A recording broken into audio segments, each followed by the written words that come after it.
Hello student, welcome back to my YouTube channel Arihant lecturer. प्यारे बच्चों, आज की इस वीडियो में हम बात करेंगे कि आपको बोर्ड परीक्षा में जीवन परिचय कैसे लिखना है। और जीवन परिचय एक ऐसा टॉपिक होता है जहां पे एग्जामिनर को एक मौका होता है कि वो आपके 1 से 1.5 नंबर काट ले। लेकिन आज के इस वीडियो को आप देख लेते हो तो ये जो मौका होता है उन तमाम शिक्षक, उन तमाम एग्जामिनर के हाथों से इस मौका को मैं छीन लूंगा और आपकी वो कभी जिंदगी में एक भी नंबर नहीं काट सकते।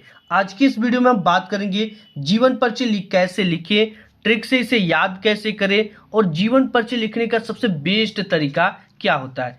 तो यही चीजें आज की इस वीडियो में हम देखेंगे।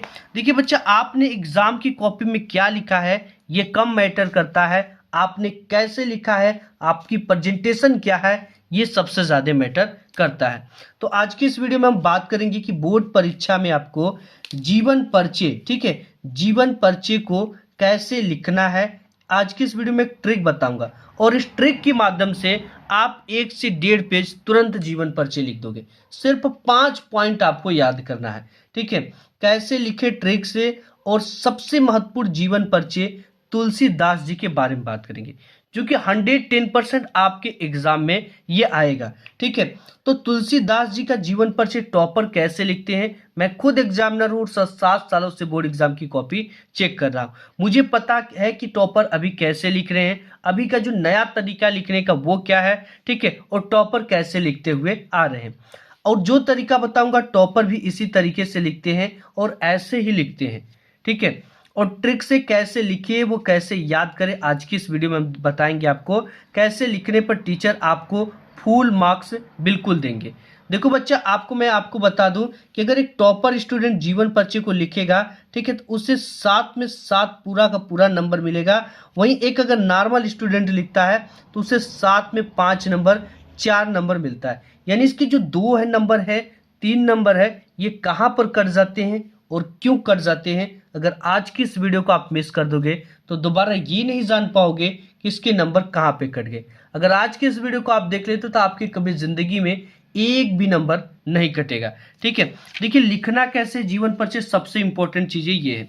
जैसे हमारे पास ये क्वेश्चन पेपर है, ठीक है, और इस क्वेश्चन पेपर के अंतर्गत यहाँ पे जो क्वेश्चन आता है 26, इसमें आपका देता है, देखिए यहाँ पर 26 के ख के अंतर्गत निम्नलिखित कवियों में से किसी एक कवि का यहाँ पे कि जीवन परिचय लिखिए, ठीक है, दीजिए तथा उनकी किसी एक रचना का नाम लिखिए। जीवन परिचय लिखने का 3 नंबर एंड रचना का नाम लिखने के लिए 2 नंबर, टोटल आपको 5 नंबर यहाँ से मिलेंगे। ये दे रखा है तुलसीदास जी, ठीक है। तो अब आपको सबसे पहले क्या करना है बच्चा, कवि परिचय हम लिख रहे हैं तो इसके हेड पर आपको सबसे पहले कवि परिचय डाल देना है। इसके बाद प्रश्नोत्तर संख्या 26 का ख कर रहे हैं तो ख यहाँ पर डाल देंगे, ठीक है। अब इसके बाद आपको करना क्या है, आपको एक ट्रिक लगानी है। यहाँ पे आपको संक्षिप्त परिचय लिखना है और एक इस तरह की बॉक्स बनानी है। अब इसमें क्या है, जो भी टाइटल आपकी जो है क्वेश्चन पेपर में दिया गया उस टाइटल को यहाँ पर लिखना है, ठीक है। प्रश्नोत्तर संख्या डालने से शिक्षक को आराम हो जाता है, वो तुरंत ही फ्रंट पेज पर चढ़ा देगा कि 26 के ख में बच्चे ने कितना अंक पाया। उसके बाद जो भी टाइटल आपके पेपर में दे रखा है, महाकवि तुलसीदास दे रखा है तो वो लिखो। अगर सिर्फ तुलसीदास दे रखा है तो उसे लिखना है और यहाँ पे इसके नीचे डार्क ब्लैक इस तरह से कर देना है। संक्षिप्त परिचय यहाँ पे डालना है, नाम में रहेगा, जिसका भी जीवन परिचय लिख रहे हैं उनका नाम तुलसीदास जी। इनका जो जन्म है वो सन 1532 ईस्वी में हुआ था और इनका जो जन्म स्थान है यानी कहाँ पे हुआ था वो देखो राजापुर बांदा में माना जाता है, ठीक है। और इनके जो पिताजी का नाम है वो आत्मा राम दुबे था, ठीक है। पिताजी जो थे इनके पिताजी का नाम आत्मा राम, यानी राम में भी आत्मा था और ये दुबे थे, ठीक है। तो आत्मा राम दुबे से याद रखना। और इनकी जो रचनाएं हैं, जब तुलसीदास का जीवन परिचय लिखना हो ना तो राम याद कर लेना, राम से आपका इनके पिता का नाम याद हो जाएगा, ठीक है। और इनकी जो रचनाएं हैं ये गीतावली हैं, रामचरित मानस इत्यादि इनकी प्रमुख रचनाएं हैं। इनके माता जी का जो नाम था वो हुलसी था, तुलसी जी के माता जी का नाम हुलसी था। और इनकी जो मृत्यु हुई थी वो सन 1623 ईस्वी में हुई थी, ठीक है। इतना लिख दिया। अब इसके बाद आपको इस बॉक्स को बंद कर देना, जैसे यहाँ पे बंद किया गया। जीवन पर्ची हेडिंग डालनी है ब्लैक पेन से, और इसके नीचे डबल पाई इस तरह से ब्लैक पेन से होना चाहिए। अब यहाँ पर देखिए लिखना कैसे है कि गोस्वामी, ठीक है, गोस्वामी तुलसीदास जी का जन्म सन 1532 ईस्वी को बांदा जिले के राजापुर नामक गांव में हुआ था। ट्रिक क्या है, कैसे याद करना है?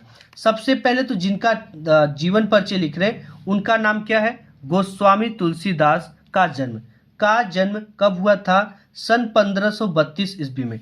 तो सन 1532 ईस्वी को हम ब्लैक पेन से हाईलाइट करके लिखेंगे। तुलसीदास जी का जो जन्म है वो सन 1532 ईस्वी को बांदा जिले के राजापुर, अब देखिए यहाँ पर बांदा जिले के राजापुर को ब्लैक पेन से, ठीक है, नामक गांव में हुआ था। ये मतलब तुलसीदास जी खुद एक राजा थे और राजापुर नामक गांव में इनका जन्म हुआ था। यहाँ पर है कि इनके पिताजी का नाम आत्माराम दुबे था।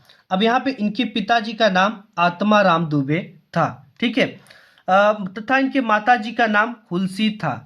अब इनके माताजी के नाम को भी ब्लैक पेन से, इनके पिताजी के नाम को भी ब्लैक पेन से, जन्म स्थान को भी ब्लैक पेन से, और इनके जन्म के सन को भी ब्लैक पेन से लिखेंगे। इनके माताजी का नाम हुलसी था, इनके यहाँ पे इनके माताजी का नाम हुलसी था। पूरी चीजें आपको बॉक्स में से लिखना है, ठीक है। और इनका बचपन का नाम राम बोला था, क्योंकि ये जब जन्म लिए थे इनके आगे के 2 दांत थे और ये तुरंत राम बोले थे, इसलिए माता पिता ने इनको समाज के डर से और लोक लाज के डर से, ठीक है, इनको क्या किए थे, मतलब कि इनको त्याग दिए थे।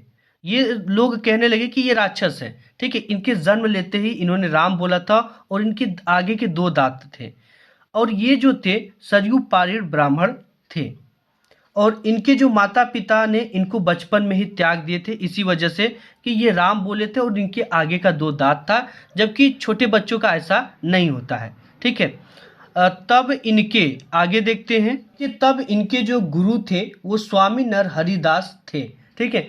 तो जब स्वामी नरहरिदास को तुलसीदास जी मिलते हैं तो स्वामी नरहरिदास इनको अपने पास ले आते हैं, और इनका जो है पालन पोषण भी इन्होंने किया था। इनका देखिए पालन पोषण किया, और इनका जो विवाह था वो रत्नावली से हुआ था, और रत्नावली जो थी वो काफी सुंदर कन्या थी, और ये अपनी पत्नी के प्रेम में बहुत ही अनुरक्त रहते थे। जब इनका शादी हो गया तो ये अपने पत्नी में काफी ज्यादा जो थे वो व्यस्त रहते थे, ठीक है। और पत्नी जब एक बार इनके मायके चली गई तो ये किसी तरह से पत्नी के अपने घर पहुंचे, बारिश में भीगते हुए लाशों की ढेर पर बैठ करके नदी को पार कर लिए, और नदी को पार करते समय रत्नावली से मिलने पहुंच गए। तो जब रत्नावली इनको देखती है कि ये हमारे प्यार में इतना पागल है और इस तरह से कैसे हमारे घर पे आ गया, तो वो इसे डांट लगाती है तुलसीदास जी को। कहती है कि आप इस नर्क रूपी शरीर से इतना प्यार कर रहे हो, इतना, ठीक है, इसके पीछे इतना बेचैन हो, पागल हो। अगर तुम ये बेचैनी अब भगवान के साथ लगा देते, भगवान के लिए बेचैन होते, तो शायद आपका कल्याण हो जाता। और ये अपनी पत्नी के प्रेम में बहुत अनुरक्त रहते थे, लेकिन पत्नी के डांट के कारण ही इनके मन में वैराग्य उत्पन्न हो गया। और पत्नी की ये बातें जब उनके अपने पत्नी के मुख से ये बातें इन्होंने सुना तो इनके मन में वैराग्य उत्पन्न हो गया, सन्यासीपन उत्पन्न हो गया, और ये काशी चले गए। तब से ये काशी चले गए, और इनका जीवन जो है काशी, अयोध्या और चित्रकूट में अधिक बीता है।